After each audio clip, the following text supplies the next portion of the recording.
my story begins in a place where I didn't expect it to go. And by that I mean my activism started in anti-trafficking in humans, right? This is now 2007. I come across a newspaper clipping and that speaks about the trafficking that's happening in this country. And so I felt like something needed to be done. So I wrote a piece called The Revolution Between My Thighs, which I did in 2011, which spoke about the trafficking that was happening. And I think, it was in 2008 that I would join an organization called World Hope SA. And we worked alongside the International Office of Migration. And they were trying to deal with the trafficking issue as well as trying to pass the sex bill in the wake of 2010, right? Because when big events such as that happen, you know, the demand is very high for that industry. So 2008, I'm at World Hope and I'm going around the country trying to alert as many organizations that are involved with working with children to, I suppose, heighten the issue around the stranger danger that we used to know from high school, from primary school, because now the issue was that your own grandmother can sell you, right? Your parents can sell you because of poverty, and that's the biggest issue, right? Why a lot of families do what they do when it comes to young children. So yeah, 2011 comes, I do this piece, The Revolution Between My Thighs, and it does great. It does amazing things in terms of just really bringing awareness to this country, because a lot of people think that like trafficking is a European and an Asian sort of like problem and not necessarily something that we face in South Africa. The head of department at this institution that I was studying at, Wits University, comes and sees the show, right? And says that I should come and do my master's. I enrolled 2012, doing my master's at Drama for Life.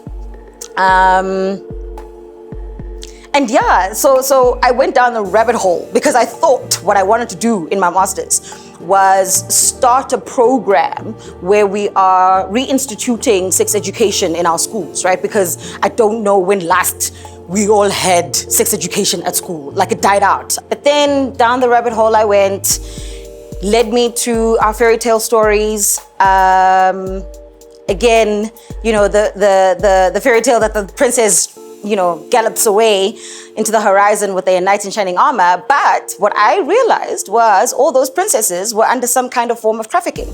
And then it led me to, like, I was like, is that really where I want to go? But it led me to the same gender-based violence, right? So when you look at the stepmoms and the princesses, you know, there was quite a like embedded and like irrational violence that was happening. And so I thought, what is your question? What is your question? What are you actually looking at? What are you wanting to interrogate? And I wanted to interrogate how we characterize violence. So I'm in the theater space. So how do we make a character out of violence? What would this character look like, you know, if they were called violence? I'm sure a lot of us have been in situations where we've witnessed violence and never really interrogated or stepped in. I chose and decided that I'm not going to be that person. I'm going to be that person who, if I witness a violent moment, I will step in and not be a bystander, but be on standby to do something, right? 2012, doing my master's, there's a course called Theatre's Activism. So for our exam, we're supposed to respond to what's happening in the world. I came across a clipping in the Vuvuzela newspaper that had a story about a politics lecturer who basically was outed by one of his students. She had actually saved the messages on her phone. And, you know, it's the classic story of lecturer wanting, you know, willing to give you higher marks in exchange for sex, right? So I responded to that, and I'm like, institutional rape is a big thing, right? And a lot of us turn a blind eye to it. So I created this piece called Witness This Witness Witnessing This, right? So after the piece, apparently, I'm picking up my stuff. I'm like, I'm done with my exam. But apparently, because I was somewhere else away from the crowd, but the crowd had gone into the institution, into Wozowa Wits School of Arts. And they went to our head of school, and on his door, they had plastered a lot of messages and warnings about the sex pest in our very own department, in our drama department, in the very same corridor that our HOD's office is in, right? And what's so weird is that my first year, COVID, I was warned that if ever this lecturer asks you to be in his play, like, be cautious, be wary, because things are known to happen in his rehearsals, right? I was like, okay, sharp, great, fantastic. Thanks for the warning. Lo and behold, one of my classes, actually, we did vagina monologues, and there I am. I completely break down. And some of my classmates wanted to help me. And here's this lecturer saying, nope, you are, like, leave her alone. She's irresponsible. Why did she think she can do that monologue? Yeah, let her deal with her stuff, right? And I was like, yeah, okay. Clearly the warnings were very apt. And I remember an incident where I forgot my lines and did a clap not come, to my face. I was like, okay, this is how we operate. So the accumulation of the abusive nature, right, was beginning to become a reality for me.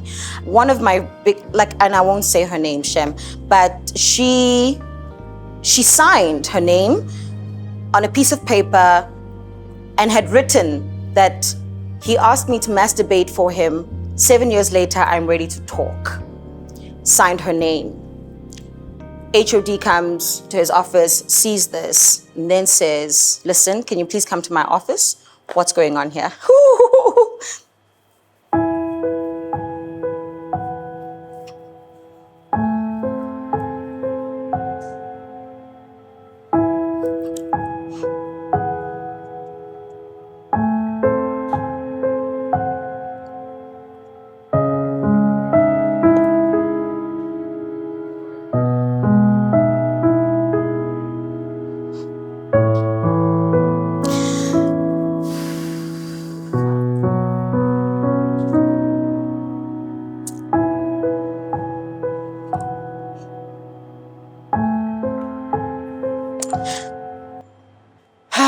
She gets called into the office.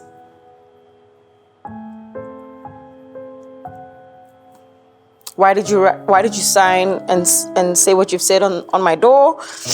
No, I went and saw a play that Khutjo directed, and she was in it, and we responded. The people who came to see the show, we responded, and these are our responses.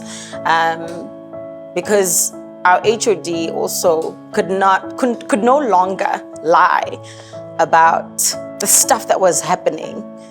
And when he stepped into that position, he knew.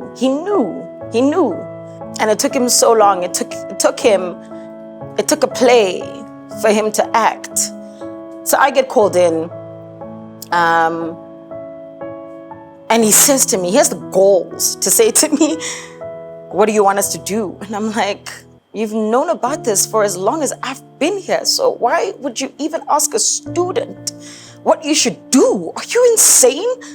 Yeah, in that moment, I kind of made him aware that you are committing institutional rape right now. The fact that you've known about this for so long and have done nothing, and it took you this moment to act, is quite, disappointing. But anywho, I was then asked to round up and build a case against the sex pest that was in our department. They decided that they will hold the court at school instead of going outside of school. So anyways, we had our court hearing with the sex pest, and I felt so alone in that moment. It made me realize that activism is such a lonely road. So I tried to go back to finish up my master's, because a lot was happening in 2012. I was in a play that was dealing with violence called The Line by Gina Shmukla, and it's hectic. It's hectic. My life is just like rough. So I didn't complete my master's. 2015 comes, somebody even calls me and says, listen, we have to get you to complete. Because I was like in my writing stages. Now I've written, but it's not complete. My paper's not complete. So they encouraged me, no, let's go finish your paper. Yeah, so I realized that, shucks, the life of an activist is not an easy one, but I still do continue working with World Hope and the International Office of Migration regarding anti-trafficking in humans, because I think that is a very important area of work. Like, we need laborers in that sector, because we are very few, and so just the injustice in this country is hectic. Man. Throats are open, I need to open them, definitely open them. Thank you, man. Thank you so much for telling us such a truly incredible and open story, and also just helping us to remember that when someone cannot speak or do for themselves, but someone else can, that individual can step up and do it and be that voice or be that stepping stone that person needs. Thank you so much for teaching us that. We truly appreciate that. And this one is on me. Open that throat and have another sip, because it's all on us. Yeah, like the story was, expensive enough, so. Well, thank you so much for joining us on yet another episode on This One's On Me. We'll see you guys next time. Sip, you need more.